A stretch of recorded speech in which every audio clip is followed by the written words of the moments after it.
Since the AirPods Pro 3 aren't out yet, let's focus on the AirPods Pro's second generation, as the principles are similar. AirPods don't have a built-in equalizer. Instead, you adjust sound through your iPhone or iPad. A sound equalizer allows you to customize audio frequencies, enhancing your listening experience by boosting bass or adjusting treble. The AirPods Pro 2nd Gen uses software and the H2 chip to process these adjustments. Remember that these changes will require an iPhone or iPad, and Android users will need to rely on third-party apps.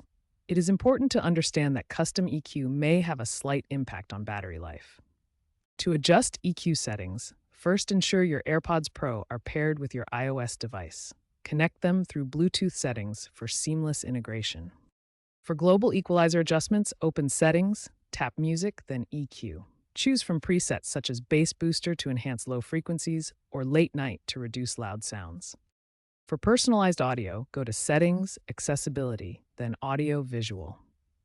Enable headphone accommodations and customize by adjusting the frequency sliders to match your hearing preferences. For more advanced control, download apps like Equalizer Plus from the App Store. These provide graphic equalizers with sliders for precise adjustments across different frequencies. Test your EQ settings in the Apple Music app or other media players. Adjustments sync across devices via iCloud. Be cautious of over-equalization, which can reduce dynamic range and degrade sound quality.